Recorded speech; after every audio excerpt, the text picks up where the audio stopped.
All right, so now we are moving to the first piece of my own work from Human Rights in Thailand. There we go. Okay, that was not a great view of it, but there you go.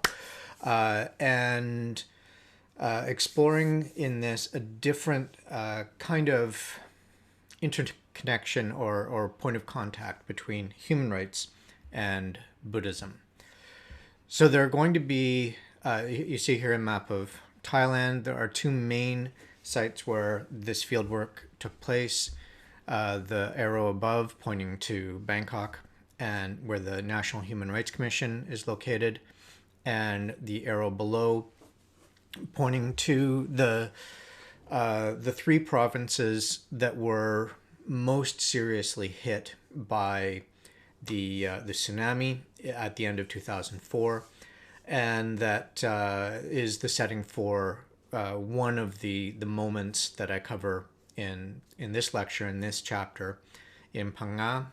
And so let's just get a few things sort of under our belt so we know what I'm talking about when I come back to them later. I abbreviate National Human Rights Commission of Thailand to NHRC because I just don't want to write it out every single time I come to it. And there's one term that I rely on fairly frequently here, the Sangha, or the Sang in Thai. It's the monastic order, right? So it's the kind of official body that oversees who can and cannot be a monk in Thailand, who can hold the title of monk. Now, a little bit of Buddhist terminology to also get clear before we dive into this. The first term that comes up is, we know it mostly as Dharma and Thayet Tam, which you can see written there. And so it refers to, according to the Dictionary of Buddhism, the natural order or universal law that underpins the operation of the universe in both the physical and moral spheres. Secondly, it denotes the totality of Buddhist teachings, since these are thought to accurately describe and explain the underlying universal law so that individuals may live in harmony with it. Karma, or kam, it's often transcribed from Thai as kama, which is a transliteration of the word that you see written in Thai there, though in Thai it would just be kam. Anyway, so it is the dharmic principle, so the principle coming from Dharma that we just read about, that freely chosen and intended moral acts, so not accidental acts, not things done reflexively, let's say, inevitably entail consequences that are impossible to escape, and that evil deeds cannot be forgiven. The roots of good or evil deeds are nourished over many lives and become ingrained dispositions, with the wrongful actions leading to deeper entanglement in the process of suffering and rebirth. This part of it is going to become very important later on in the lecture when we talk about competing understandings of Buddhism, one of which that is very intimately tied to this idea that essentially you have the life that you deserve on the basis of your store of merit, for good or bad, from previous lives. Finally then, karma determines the realm into which one is born and affects the nature and quality of individual circumstances. Each person has final responsibility for his or her own salvation and the free will with which to choose good or evil. So then if you're born into very nice, comfortable circumstances, on this reading, that's a signal that in your previous lives you had accumulated merit. You had chosen to do good, and therefore, again, you get the life that you deserve.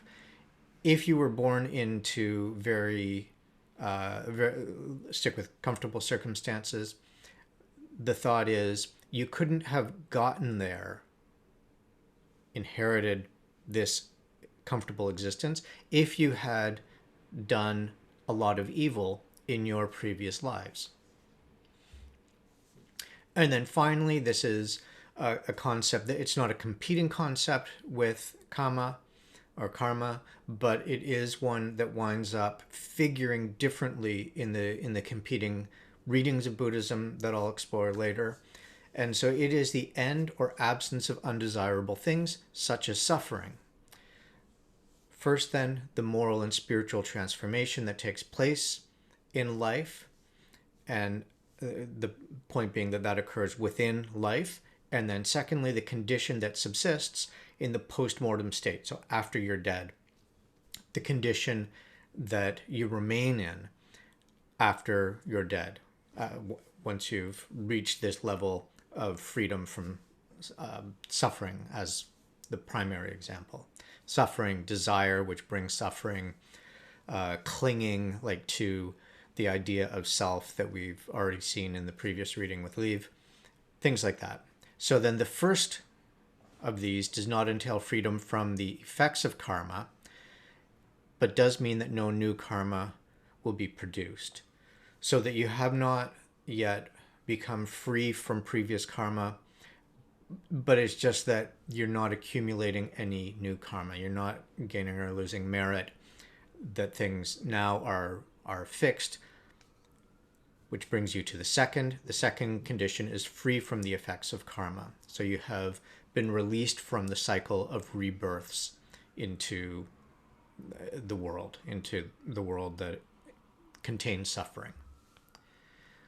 So now, with Leave, we explored this deep incompatibility that she saw between human rights as a particular kind of liberal subject, organized around this idea of the possessive individual or possessive individualism, sort of what we saw with Locke, and Buddhism, based on the conviction that the self is an illusion that causes suffering. That is, that when you try to cling to this illusion of the self, that clinging brings you suffering because you're clinging to something that is illusory, and therefore you can never attain it.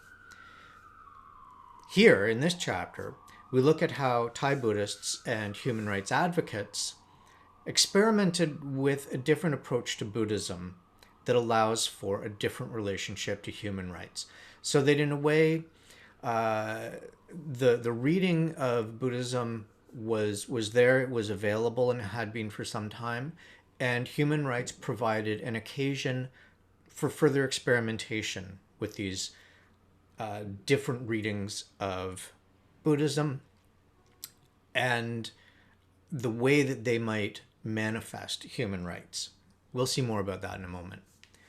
So then among these noteworthy results of this experimentation is the mutual assistance that Buddhism and human rights offer each other. So it wasn't a one-directional thing where Buddhism offered something to human rights or human rights offered something to Buddhism, but that they each offered something to one another or to the proponents of human rights and the proponents of a particular reading of Buddhism. So human rights enabled a kind of reinvigoration of a specific reading of Buddhism. So not the mainstream reading. That one didn't need any reinvigoration. It was doing just fine on its own, thanks. And stood in some tension with human rights, as we'll see. But with this alternative reading that is one that's embraced by a number of the human rights commissioners, as we'll see. Buddhism, on the other hand, offered human rights kind of a hook into everyday life. Why? Because Buddhism was already familiar to Thai people, and the result of that was that exploring human rights in terms of Buddhism allows it to become familiar in a way that perhaps it could not have otherwise. We already saw that with Leave, that the liberal notion of human rights was one that it was a notion that didn't really circulate in the everyday lives of Nepalese people. And so trying to anchor human rights in a liberal notion, it wouldn't really take. They wouldn't gain much traction that way. Whereas the way that these commissioners sought to anchor human rights in Buddhism, as at least one reading of it within Thailand enjoyed, that would allow a kind of familiarity that would give human rights both some explanatory power and some cultural significance that it might not otherwise have had. So we start then with the section called The Event of Human Rights. Now, one way of putting this threat that Leaves saw in human rights, this kind of imperializing threat, this sort of colonial effect that it could have, is to say that they were normalizing. So by this, what I mean is that by normalizing or normalization, I mean this imposition of norms. In that case, norms corresponding to possessive individualism, self-ownership, for example, prioritizing market relations between individuals, the autonomy and the privileging of legal responsibility, things like that. So the imposition of that set of norms is normalization. So it's not this idea of something average, let's say, but it has this kind of moral weight to it that norms have. They impose such norms in a way that, as she explained, can be subtly coercive and come at the expense of forms of identity that are not organized around possessive individualism, right? So there's this idea of competition between Buddhist principles and liberal principles, and adopting human rights and the liberal principles is normalizing insofar as the possessive individualism of liberal human rights comes to push aside or coercively impose itself upon Nepalese Buddhists who would otherwise have embraced this notion of the non-self. The contrast in this chapter is that although the dominant form of Buddhism in Thailand is also normalizing, it also imposes and maintains, sometimes coercively, a set of norms. But this alternative understanding of Buddhism that I'll get into shortly, the one that human rights advocates promoted, is ordinary but not normal. So what do I mean by that? It's immediately recognizable to Thai people as valid, as securely grounded in Buddhist concepts and Buddhist scripture, even though it remains marginal. So it's not the dominant, most widespread set of practices or understandings of Buddhism, but it's one that is that has a certain kind of respectability because of its rigorousness with respect to Buddhist scripture and practice, but it doesn't have this kind of normalizing role that the predominant model of Buddhism in Thailand does have.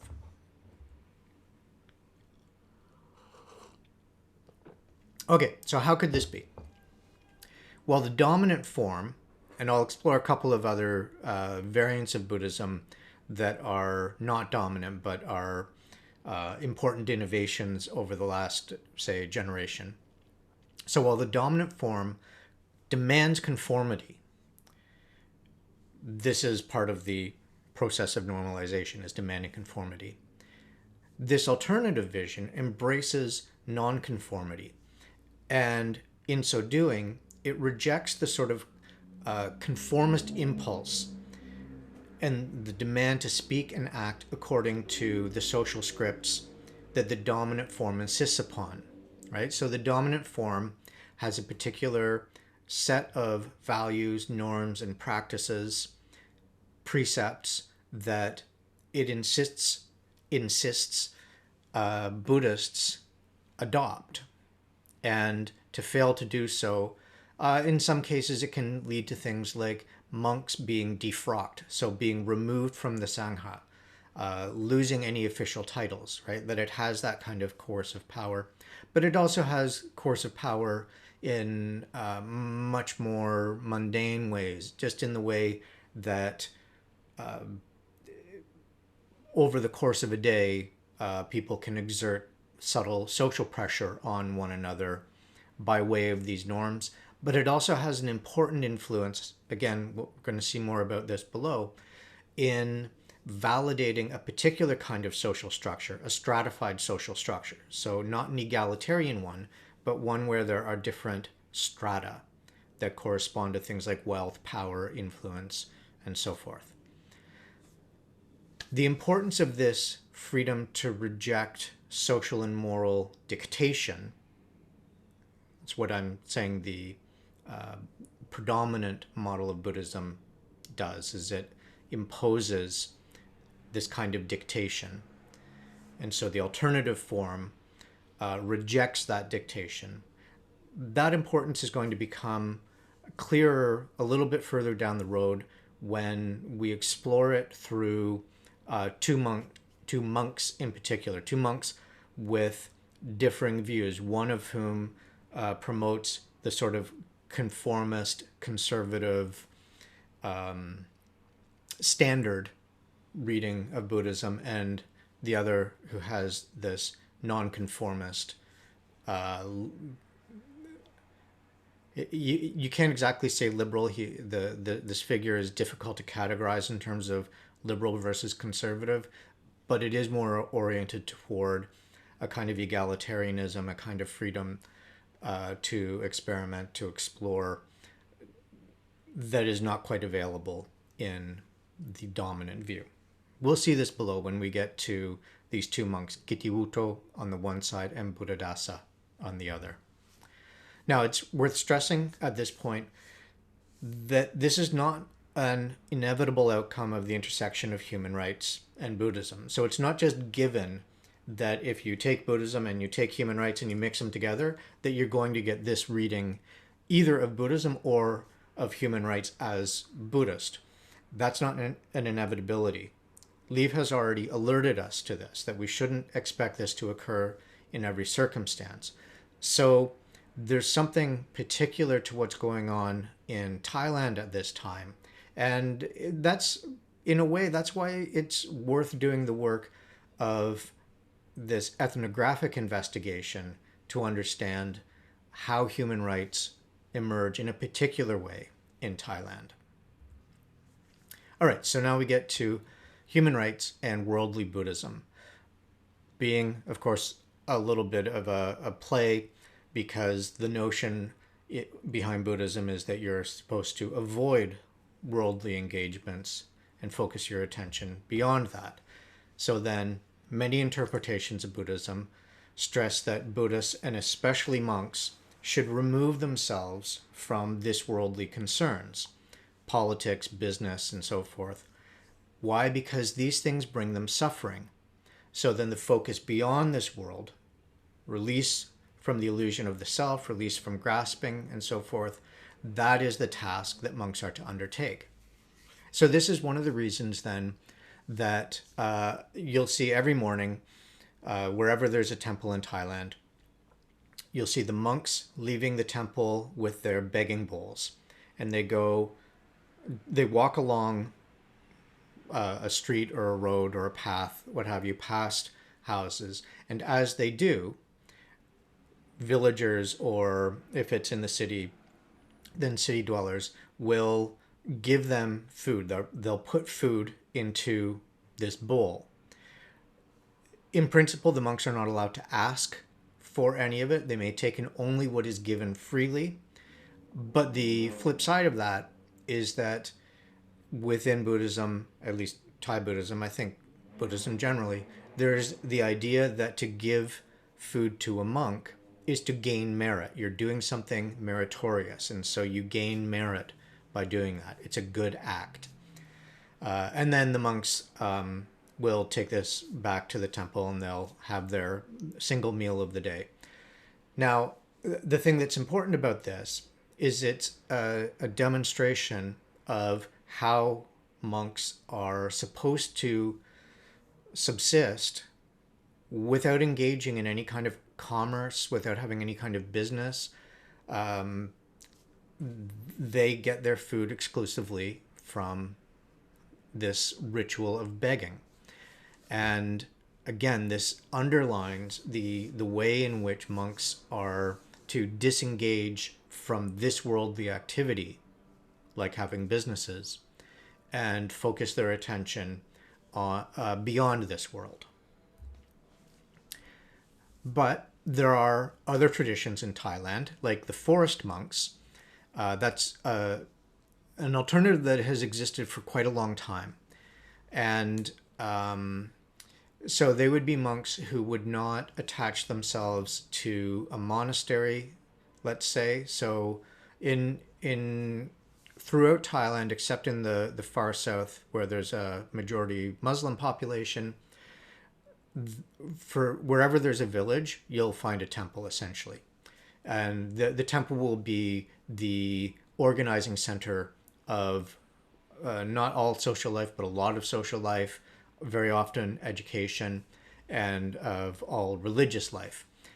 And wandering monks or forest monks, by contrast, will not attach themselves to a monastery, but will live in the forest. And so you can see that is certainly a remove from worldliness in the sense of engaging in worldly human activities like politics or economics. It also meant, though, that they were detached from centers that the Sangha could control, right? Because every temple will come under the authority of the Sangha, and so these forest monks would lie outside that control. Now, one of the things that's also noteworthy about forest monks is that very often they would engage in this worldly activity in terms of things like giving advice to peasants on how to grow particular kinds of crops, how to engage in certain kinds of healthcare for themselves. These, of course, I think you can pretty directly see how these are good acts. These are meritorious acts. But there is a way that they're engaging in this worldly activity to do it. And they did not always do that in a way that the Sangha would like. So for much of their existence, they were persecuted by the Sangha.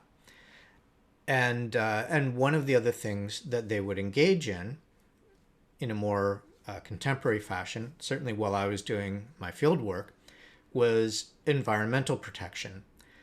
So we're going to look at Prasupo in just a moment. He was a monk who was engaged in environmental protection. He falls in the Buddhist lineage of Buddhadasa. He was a student of Buddhadasa's in a sense, and worked at one of the monasteries founded by Buddhadasa in the north of Thailand, near Chiang Mai. And his engagement in environmental protection put him at odds with business interests who wanted to develop that land. I'll come back to this example to explain it in more detail. It becomes important in just a moment. The point that I want to make for now is that there is this forest monk alternative to the dominant Sangha-based tradition of Buddhism in Thailand, and it did have a particular way of engaging in this worldly activity directed at helping reducing suffering in the world. And that's an important distinction.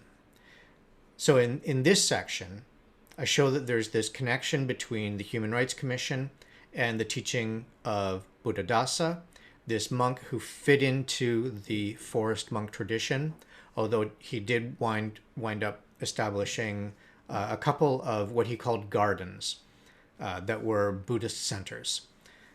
And right, and so his followers, like Prasupo, among others, continued this engagement in this worldly activity, but in a way that, on his reading at least, Buddhadasa's reading and his followers' reading, remains faithful to the Buddhist tradition, to Buddhist principles. Now, the first place that we see this in this chapter is that the Human Rights Commission, right at the end of my fieldwork, it was literally in the last 2 days of my fieldwork that I learned about this and went to attend this ceremony. It was a ceremony for Prasupo. Now, as I say, he was an abbot at one of the branches of these Buddhist centers, these gardens, as they called them, in the north of Thailand, near Chiang Mai. And so it had a piece of land that belonged to this foundation, the Buddhist foundation.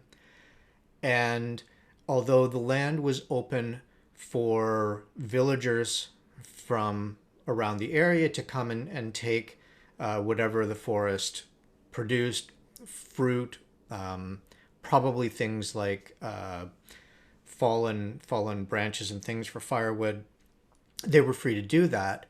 Nonetheless, the business interests around the area wanted to cultivate the land, right? And so that meant raising some of it, planting orchards there for particular kinds of crops, and Prasupo would not allow that. So what happens? Well, at a certain point, it seems that he was interrupted in the middle of doing something. He was on his computer and something interrupted him, and he was discovered he had been murdered. And so this ceremony was at the Human Rights Commission in Bangkok, was partly a funeral ceremony, partly also a ceremony to direct merit toward him. So you had this semicircle of monks who were there. They were all holding a string. The string ran between all their hands and then to a picture of Prasupo.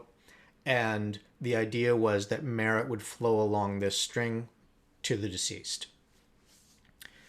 So then one of the things that I wanted to take note of here is that the venue within the Human Rights Commission described Prasupo as a human rights defender, right? So it was taking him as kind of one of theirs, as someone engaged in the defense and the protection of human rights.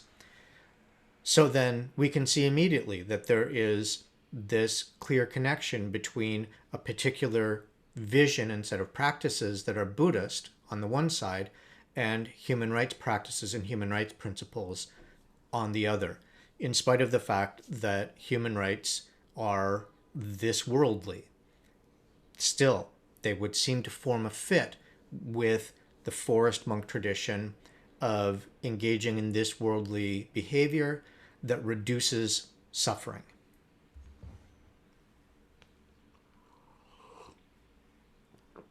So then, I don't just want to point out that the Human Rights Commission would honor a monk who died while defending human rights, but I also want to point out that key figures in the commission, commissioners, not exclusively commissioners though, understood human rights to grow out of Buddhism according to the teaching of Buddhadasa.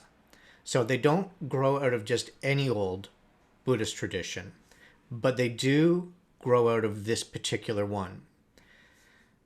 Central among these teachings, Buddhadasa's teachings for human rights defenders, is this necessity of responding to social injustice and social action informed by Buddhist principles like compassion. So let's look at Buddhism within the commission. Kunying Ampon, so Kunying is a title like lady. So it's an honorific granted by the king. And this one commissioner, Ampon, had this title. So I refer to her by her full title and name. So Kuning Ampon, and the chair of the commission, Sane Jamarik. But in Thailand, people typically go by either a first name or a nickname. It's uncommon to address people by their second name, so this is why I use their first names in this as well. And Sane was the chair of the commission at this time in the early 2000s, the first group of commissioners, because the commission itself had just been established 2 years earlier. So they published several pieces outlining this deep connection between human rights and Buddhism on their readings of Buddhism and on their understandings of human rights. Kuning Ampon, for example, emphasized compassion not so much as a manner of removing abuses altogether. She thought that abuses would continue, but as a way of making them more manageable, a way of reducing their effects. Sane, for his part, points to the centrality of freedom to both Buddhism and to human rights. In both these cases, then, they see Buddhism as a means to cultivate the good and thereby reduce violations. So we can also see immediately that this is not a legalistic model of human rights where you have, say, a plaintiff and a defendant, and they're in contest with each other. Now, it turns out that that model does occupy a lot of the work that the commission does, because they do have to address particular cases of abuse. But that at the same time, they're promoting and engaging in this model of reducing violations in the first place, finding ways to keep violations from occurring. Sane, though, also recognizes that there is within Buddhism a conservative potential, and that this is what you find in the dominant model. This dominant model that focuses on personal salvation, an orientation towards karma, in other words. This model stands to justify social inequality. Again, as I say, a stratified society where there are different strata. The idea there is that a person's karma determines the degree of comfort or suffering in his or her life. So then a rich and comfortable person is so because of his or her accumulated merit over previous lives. So then an outgrowth of this idea of social stratification by karma is the patron-client relationships that saturate Thai society. This idea that if you're poor, say you're a peasant farmer, that you need a patron, you need a wealthy, maybe a wealthy landowner, or maybe a wealthy industrialist or something like that, some more powerful person. You need that person to act as your patron, to offer you protection, to help you during lean years with a loan perhaps. And the flip side, of course, is that you take on obligations as the client of this patron. And they can take a number of different forms. But the idea is that those two positions represent different stores of merit. That the poor peasant just doesn't have as good karma as the wealthy landlord or the wealthy business person. And so the person with in a more deprived karmic state, which will translate into a more deprived material state, will have this relationship of reliance on one who is supposed to be superior, smarter, and so forth. So then with this, you get the idea that there should be this deferential relationship built into all of social life. And you can see that simply in the way that people greet one another, that the inferior person is always supposed to offer the Y. The Y is when you put your hands together and bow your head. It's supposed to be done first. It's supposed to be deeper than the why that the superior person offers in response. It establishes the difference in status between the two. And this doesn't need to be just wealth or power. It can be things like the older person in the relationship is taken, all other things being equal, to be the superior, and so the younger person should offer the why first. And this absolutely permeates Thai society. All social interactions occur in this way.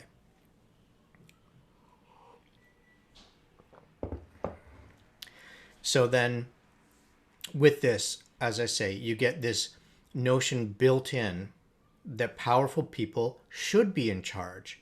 They should be the ones making important decisions, and their clients, poorer people, should simply be obedient towards them. So again, not an especially democratic principle. It accounts, I think, for some of the reason that democracy has had such a tenuous hold in Thailand for the entire time that there's been a constitutional monarchy since 1932, and it rests, as I say, on this Buddhist notion, this Buddhist orientation to personal salvation and karma. Sane, on his part, contests this idea that Buddhism supports social stratification and patron-client relations, but also claims that the freedom of Buddhism differs from the freedom of liberalism, because the freedom in liberalism, as we've seen, is consistently conceived in terms of freedom from others impinging on your autonomy, others taking from you what is rightfully yours through your labor, others violating your rights to conscience, to free expression, and so forth. External threats, in other words. And Sane, thinks that Buddhism conceives of freedom as something that you find within rather than without. So a Buddhist approach to human rights, as Sane thinks of it, starts with the recognition that you can't think of individuals simply as a means to an end, and that would correspond with what Kant says as well, right? With the categorical imperative. So patronage, then, on Sane's view, would not be aligned, let's say, with Buddhist principles. But he would also say that you can't simply think of the individual as an end. So here, this differs from Kant. An end in the sense of pursuing individual merit. Rather, he thinks that each has an equal right to his or her own salvation. This kind of egalitarianism is something that comes immediately from Buddhadasa's work. So then this pursuit of salvation or freedom rests on conduct and training. The law of karma stresses individual responsibility for all of an individual's deeds or actions. Now, this is going to become important because it ties back into the tradition of the forest monks. Why? Because if one's conduct matters, conduct is a social concept. And so one can gain merit remaining completely faithful to Buddhist principles through one's social actions, through doing good. One's good conduct, one's good deeds can gain one merit. Sane insists that this notion differs from the popular emphasis on individualized salvation. So he shows that learning what one needs for salvation is a matter of this kind of overhearing in that he gets from the the accounts of the Buddha lecturing. So then that also builds in this idea of a certain kind of sociality, right? Because you don't just discover it on your own, but you gain this insight in part through this process of overhearing and of conduct. And this stress on conduct simultaneously emphasizes the social, as I say, in learning and in deeds, so that this kind of atomized, individualized salvation, in Sene's view, does not actually track with Buddhist principles, and in particular not with those that he is promoting, those that line up with Buddhadasa's teachings. Now, hopefully what we can see here in the work of both Kunyigampon and Sene is that connecting human rights and Buddhism is not just a way of justifying and defining human rights in Buddhist terms, right? So as I say, it doesn't just go in that one direction. This way of making human rights recognizable to Thai people who already embrace Buddhism. It's also an opportunity to lobby for this particular reading and understanding of Buddhism that in very important ways differs from the popular focus on individual salvation.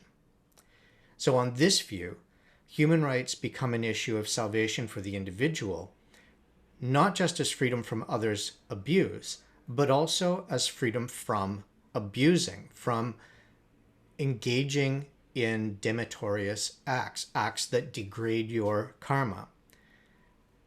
So then that on the one side, but on the other side then, it shows Buddhist salvation to be irreducibly social, not just individualized in nature. So it emphasizes the connection between humans rather than the separation between humans or from one another. So now, human rights, politics, and Buddhist politics.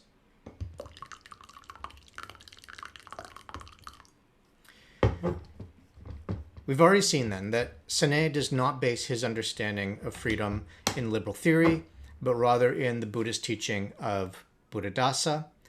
But we can also see that he and Kunyigampon value a model of human rights protection that follows the practice of the Buddha in its effort to awaken potential violators to the moral implications of their actions, rather than taking an adversarial approach. The idea here being that if you can alert someone or enlighten someone to the potential that their action has to, by causing suffering in another, devalue their own karma, to lead to a loss of merit, then you can both assist that person in attaining greater proximity to nirvana, to increasing their merit, and you can avoid the creation of suffering for the would-be victim of human rights abuse. And so this, again, as I was pointing out before, you can see that this is a different model than the sort of legalistic model of contesting human rights abuses on a case-by-case basis, to assign blame to a wrongdoer, to identifying a victim, and so forth. That does happen. And in other parts of the book, I explore cases that follow that kind of pattern of contestation. But what they're pointing to here, Sene and Kunyigampon, is that there is, drawing on Buddhist principles, this other arena of human rights work that's also very important. Now, to locate human rights in Thai Buddhism even more securely, they trace them back to King Ramkhamhaeng of Sukhothai. So this was a king in a 13th century kingdom in Sukhothai, which, as you can see on the map, is north of in the north of the country, just slightly to the north. And so locating, and this, by the way, this king he's sort of the first of the kings that virtually all Thai people will identify as being a Thai king of importance. He'll be the oldest of the kings, and Sukhothai the oldest of the kingdoms that school history books will reference. He'll be the first who's credited with things like abolishing slavery and bringing about something approximating democratic rule, or at least of a kind of responsiveness of the king to his subjects. And so he's a highly glorified king within the lineage of the sort of the history of Thai kingdoms. So locating human rights as available already in Sukhothai does some work to solidify the argument that human rights have this deep, perhaps latent, but this very deep connection to Thailand, that they are, in a sense, authentically Thai. And we can see also that this would diffuse the sort of protestations that you would get from advocates of the Asian values argument, who would say that no, human rights are not Asian values. We have our own values. Human rights are this foreign importation, and we do not acknowledge them as according with ours. And so therefore, something like the importance of harmony is a value that is prominent in Asia. A free press will disrupt harmony, so we value harmony above a free press. Therefore, we're justified in suppressing press freedoms in order to assert this other authentically Asian value. What Kunying and Porn and Sene effectively do then is they undermine that argument to say, well, no, human rights are available in the Thai tradition or traditions, but for simplicity, let's just say the Thai tradition. And so what they do by doing this, by making this claim, is they also offer this kind of reevaluation of the past, a past that now contains human rights within it, even if they were not named human rights in the past. There's a way, therefore, of kind of domesticating human rights as Thai, simultaneously then making a particular kind of claim about Sukhothai, that is to say, that it promoted human rights, without knowing that that was the name that that these rights would go under down the road. So then, such claims are simultaneously interventions in the politics of human rights, that is, claiming that they're Thai, they're not foreign importations, not imposed from the outside, and in the politics of Buddhism, that is, laying claim to this egalitarian Buddhist tradition and pitting it against this dominant strain, this conservative, conformist strain that justifies, in fact, institutionalizes inequality. Now, the stakes are especially clear when we consider this, the particular historic and political backdrop of the members of the Commission and the Human Rights Commission who make these claims. So here we'll look at these two figures, Kitiwuto and Buddhadasa.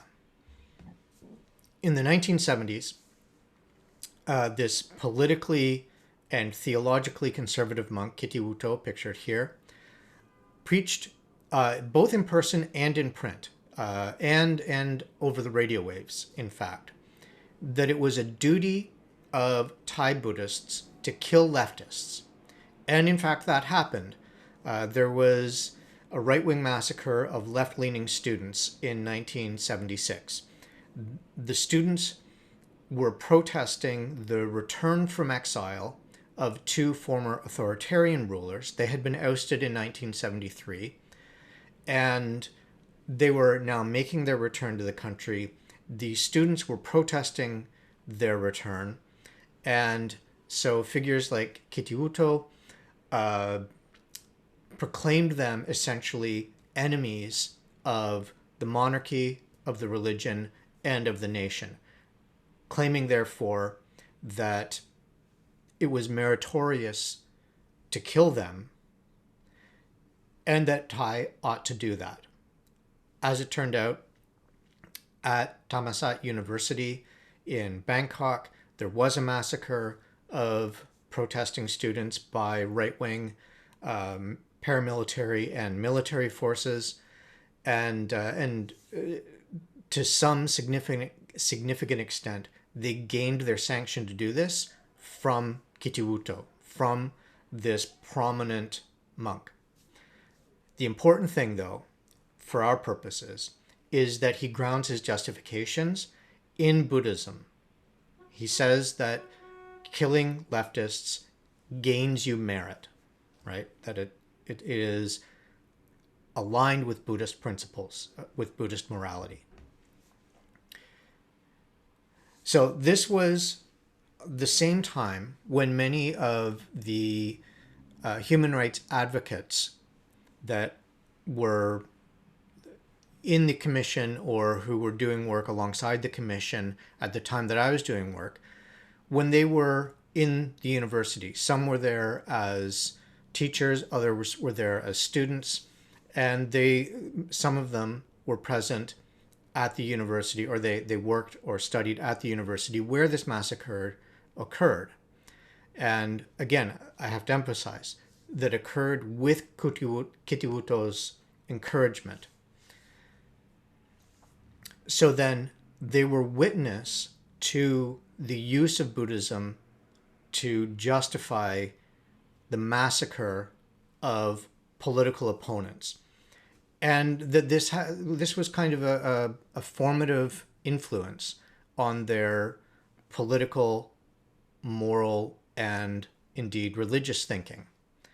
At the same time, though, Buddhadasa was coming into prominence, offering this egalitarian vision of Buddhism. Buddhadasa pictured here. Where Kitiwuto promoted the importance of merit, this individualized salvation, and therefore karma, this way that justifies social stratification, that demands that the poorer, the less powerful remain obedient and subservient. On the other hand, Buddhadasa, at the same time, was offering a reading of Buddhist scripture that stressed the attainability of nirvana, or nirvana, with these radically egalitarian claims, like that nirvana was available to everyone at all times equally. Not just then to highly learned monks, not just to people who had lived many, many, many lives over, a notion that he was not happy with this idea. He thought that this notion of this eternal soul that that persists through many incarnations is not a coherent idea within Buddhism, right? And if you adopt the idea of non-self, you can see why that would not fit well with some Buddhist readings. And yet, for the karmic notion of individual salvation that you attain only after many, many lives, and that justifies your position in this world because your position is the one that you deserve, that has this idea of an eternal soul. So Buddhadasa was critical of that notion, and therefore critical of many ranking monks within the Sangha. So he pits this equally attainable nirvana against the aspiration for individualized salvation organized around ideas of karma. That's where these two come into tension with one another, not because the concepts are intrinsically in tension with one another, but that the way that they had been developed and put into practice were. He rather places his focus on the here and now rather than on some distant future life, and in so doing undermined the normalizing role of Buddhism with respect to merit, inequality, social strata, patron-client relations, the right to rule based on a presumed accumulated merit, and so forth. So then these are the Buddhist notions that are in tension with one another here. The egalitarian alternative, with its focus on one's deeds and conduct in the present, offered a natural basis for human rights advocates like Gunying Ampon and Sene, among others, who insisted on the availability of human rights in Buddhism. The competing vision, organized around individual salvation and karma, can't be so easily or straightforwardly mobilized in support of human rights. In fact, in important ways, they seem diametrically opposed to one another. Like ideas around maintaining a principle of political inequality that favors the wealthy and powerful at the expense of the poor and relatively powerless.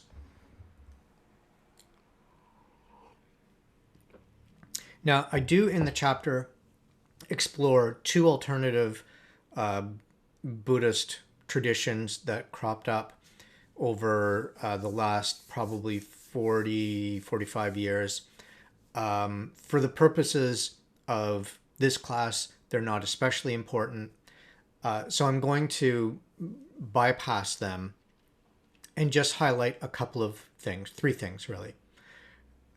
They demonstrate the plurality of Buddhist practices and interpretation in Thailand. There is not a single Buddhism in Thailand. There are multiple Buddhisms in Thailand. Whether this is the case in Nepal with the Buddhist that Lauren Leave was writing about, I don't know.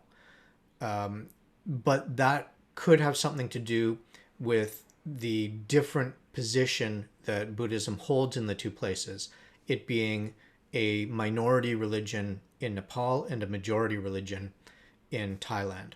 It might just be the case that that allows for more freedom to explore different models, different practices, different understandings of Buddhism in Thailand. In any case, both Wat Dhammakaya and Santi Asok demonstrate this plurality. They show how reactionary Buddhist fundamentalism continues to reappear, so that the reactionary Buddhism of Kittiwutto in the 1970s is one face of this, but that both Wat Dhammakaya and Santi Asok have their own fundamentalistic aspects to them, so that it's not like reactionary fundamentalism was contained in the past, but has gained new expression in the present. And finally, they illuminate how certain Buddhist practices and interpretation of scripture militate against human rights. Why? Because they're both highly conformist understandings of Buddhism, therefore highly normalizing and intolerant of difference. So then the notions of freedom that you get in human rights don't really appear in these readings. Again, the idea that not all readings of Buddhism are naturally going to form a fit with human rights. In fact, what we're seeing, most of the readings in Thai Buddhisms, I should say, plural, don't form a particularly good fit with human rights. The line promoted by Buddhadasa and the forest monks does seem to be a unique alternative in that respect. Now, back to this idea of overhearing. I suggest this metaphor as an alternative to either translation or vernacularization. These two concepts are very popular and widespread within human rights scholarship. And I think that they don't capture the way that human rights emerged in Thailand. So that's not to say that they don't do any work anywhere else and that they're bad or useless concepts. Just that what I think was happening in Thailand with human rights really can't just be boiled down either to translation or vernacularization. So I propose this idea of overhearing as another way of getting at how human rights were emerging. You can think of it this way. There was, in a way, a place prepared for human rights by Buddhadasa's egalitarian reading of Buddhism, so that when Thai people caught these sort of fragments of global discussions of human rights, they had this place set for them to start making sense of what they were hearing. This is not the case for everyone in Thailand, though. Why? Because there were many Thai who didn't have that place prepared. So that part of the work of the Human Rights Commission then was to explore how, for example, by relying on Buddhadasa's vision of Buddhism, they could help prepare that place for others. So I recount this story of a human rights professor who I met in Thailand, just north of Bangkok. And she, in the 70s and 80s, had been a democracy activist, an advocate for democracy.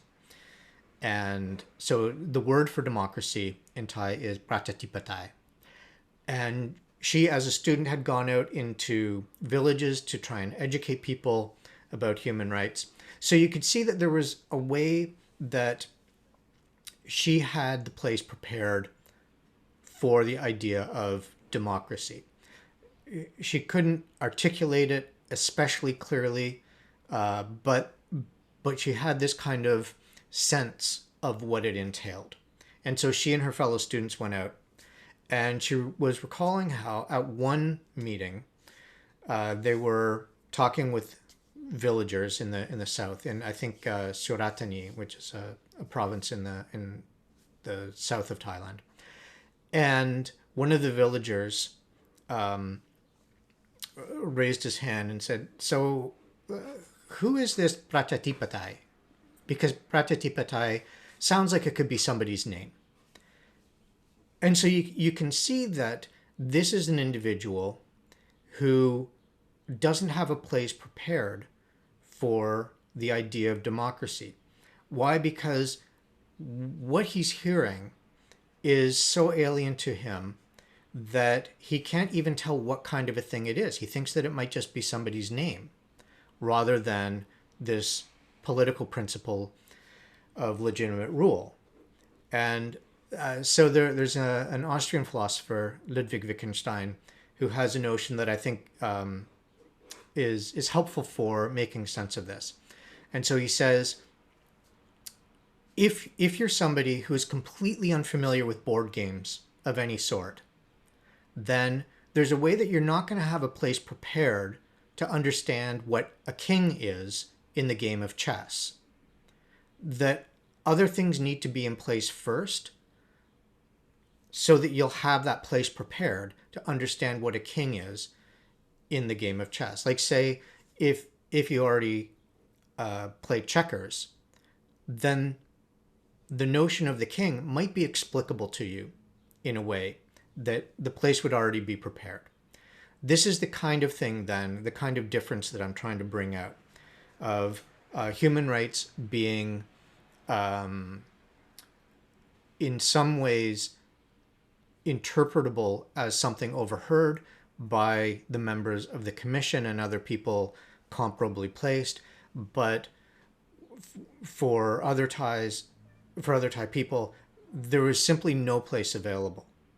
That the work of the Human Rights Commission, therefore, required a certain kind of table setting so that the notion of human rights at all would begin to have a place.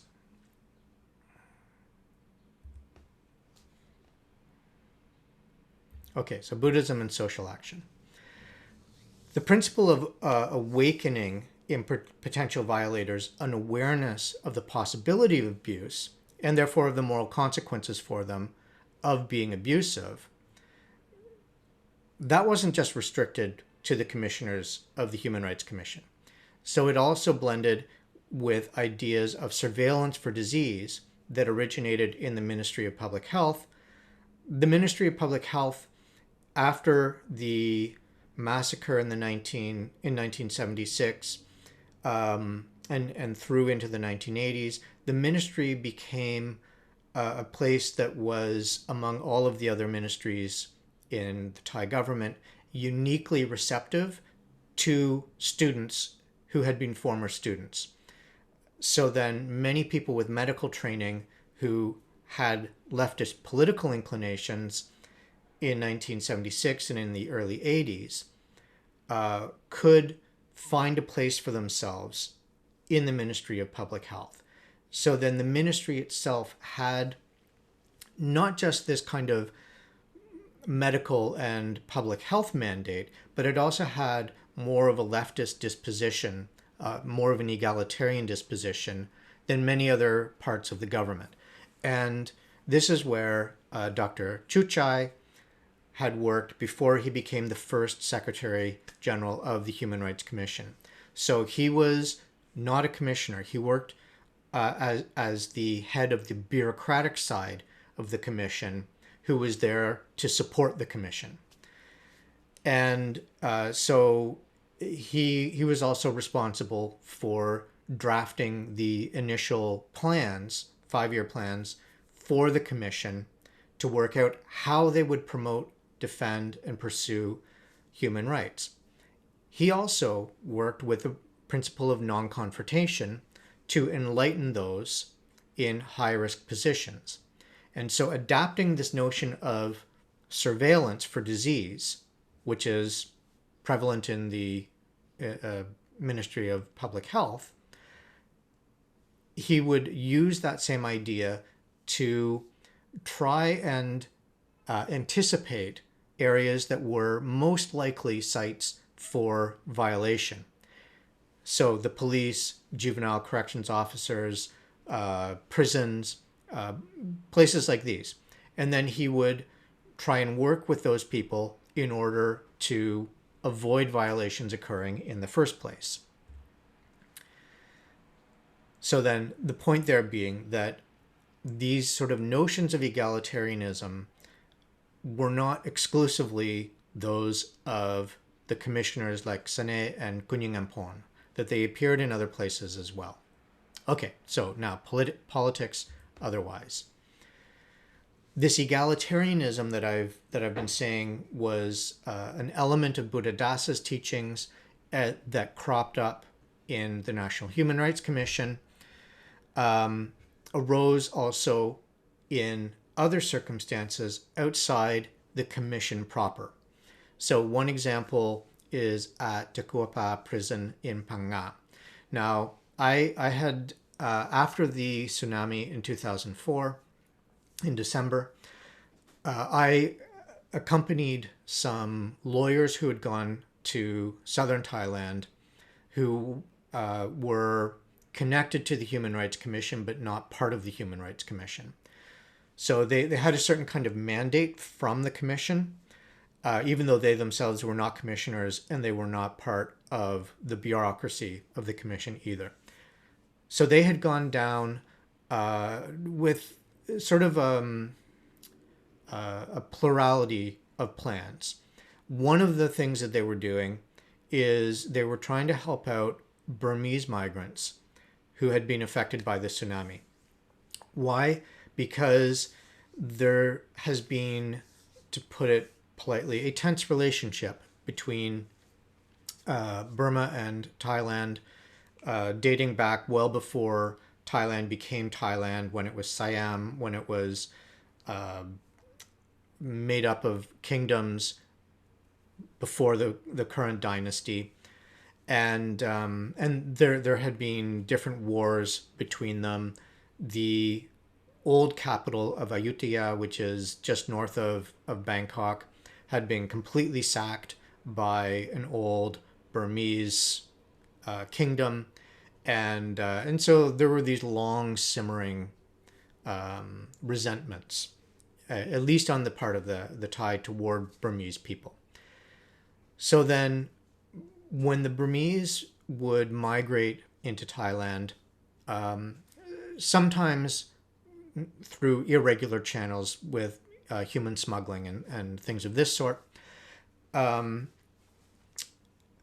they found that they were not greeted with open arms, and so officials like the police or the border patrol or any sort of government official was cause for anxiety. Part of the reason for this is that they were afraid that any time they encountered police, they were at risk of being arbitrarily arrested, even if they had work permits and visas and all the proper documentation they needed to be there legally, which many of them had. They were afraid that they would be arrested, shipped off to the border, where they would be handed over to border police who would sell them into human trafficking rings, and then they would wind up trafficked into things like fisheries. There's terrible human trafficking abuse of Burmese people in the fisheries, into rubber tapping plantations, into a number of different industries, and they didn't want that. The whole purpose of going there was so that they could earn a better living and have a nicer life than if they stayed in Burma. When the tsunami hit, then many of them they lost everything. They lost all of their paperwork, they lost all of their belongings, and they lost family members. The Thai government set up a pretty substantial DNA testing facility so that people who thought that they had lost loved ones could offer a sample of their DNA, and then when they recovered the bodies of people who had died in the tsunami, they could test that DNA against the database that they were developing.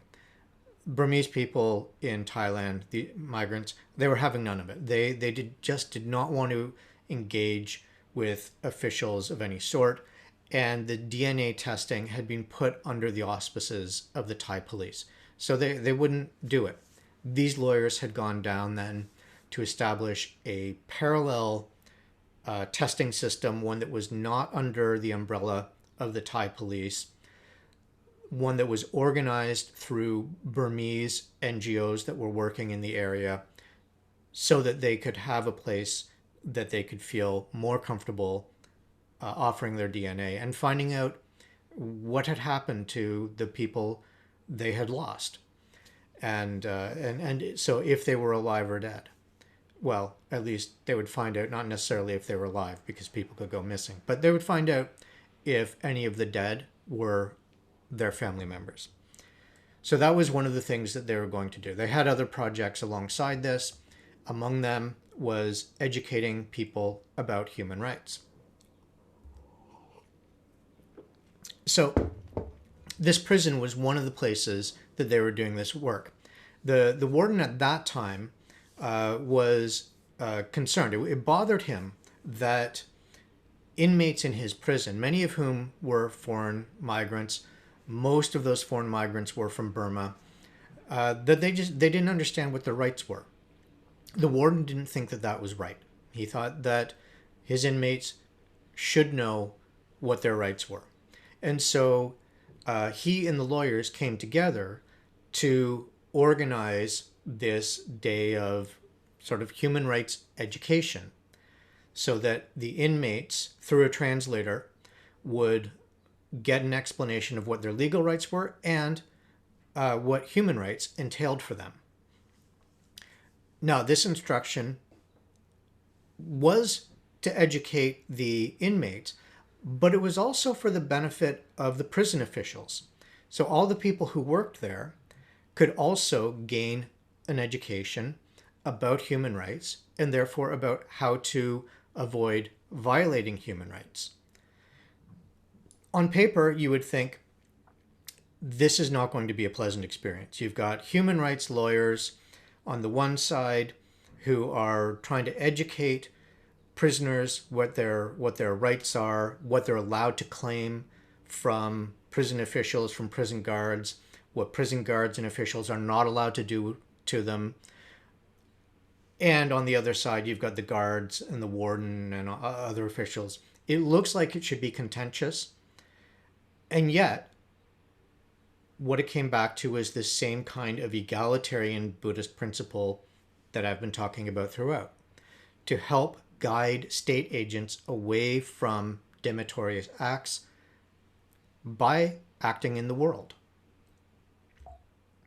So then the curious thing about this then was that the way that it turned out was that, first of all, it had the endorsement of the warden, which was absolutely crucial, but that there was indeed a sense of collaboration between the officials and the human rights lawyers, and a sense that they were not adversaries, therefore, but that they were there to work toward this common project of keeping human rights violations from occurring before they did.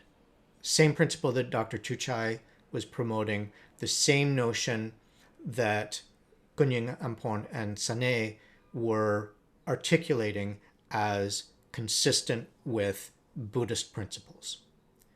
So the picture in the end that we get here is that the way that Buddhism connects with human rights is not going to be identical in all places.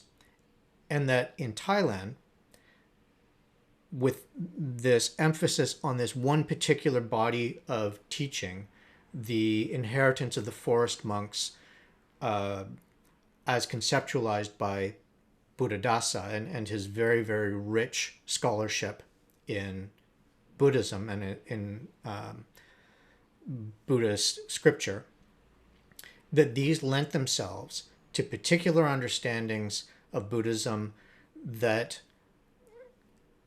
they could present as already having human rights embedded within them. So that you had this kind of mutual fertilization between human rights and the egalitarian model of Buddhism, so that human rights provided this opportunity to reinvigorate this alternative model of Buddhism, to re-energize it, and to give it a kind of institutional basis in the commission that it hadn't had before, while at the same time, this set of Buddhist ideas organized around egalitarianism and access to nirvana gave human rights a kind of resting place, so that that place that I was talking about before could be set even for those Thai who did not previously have a notion of human rights ready for them, didn't have a place ready for the idea of human rights, is how I should say. Okay, so that's it.